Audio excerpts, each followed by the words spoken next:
The Little Match Girl. Once upon a time, on a snowy evening in a narrow street, a tiny girl was walking slowly. Her dress was thin. The soles of her shoes were worn through. She carried boxes of matches in her arms. All day she had whispered, "Would you like a match?" But no one stopped. As evening fell, the air grew even sharper. Warm light streamed from windows. The smell of fresh bread rose from the bakeries. The cold pricked her hands like needles. If I lit just one match, I could warm up a little, she thought. But if she burned what she couldn't sell, she feared going home empty-handed. She sat on a stone step. Snowflakes landed on her hair and melted. With trembling fingers, she took out a single match.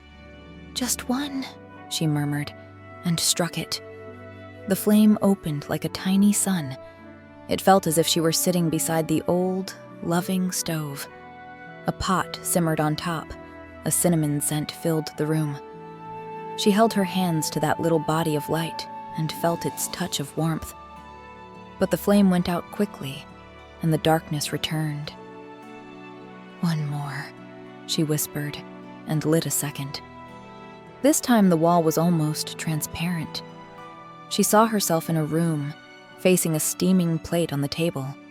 Fresh bread, milk, butter. Her stomach growled. When she reached out, the picture faded like mist on glass. The flame died. "One more," she said, shivering, and lit the third. In the flame appeared the sparkle of the new year.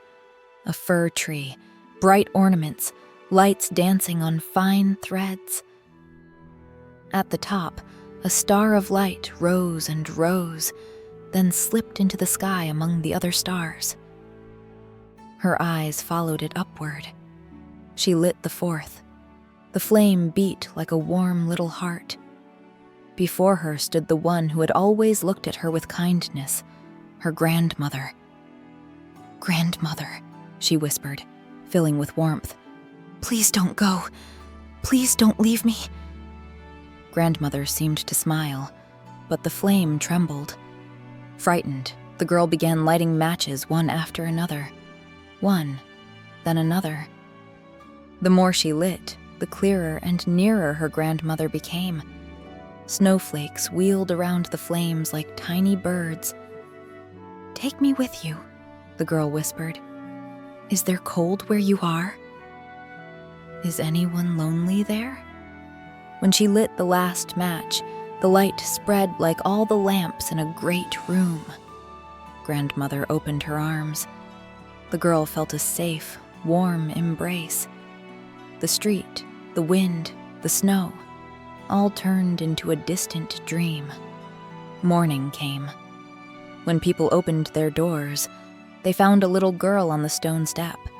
A faint smile on her face, spent matches at her side. Some said, "Poor child." Others bowed their heads and were silent. But none of them knew what she had seen in the night, how she drew strength from the light, whom she had held.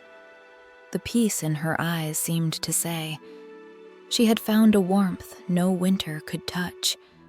And from that day on, before dimming the lamps in their windows, people tried to ask each other, "Are you warm?" They remembered that even a tiny warmth can be a whole sun to a single heart. Before we close, a quick question. On a dark night, if you had only one match, whom would you warm first, yourself or someone else? Tell me in the comments. If you'd like more stories like this, please like the video, subscribe, and turn on notifications.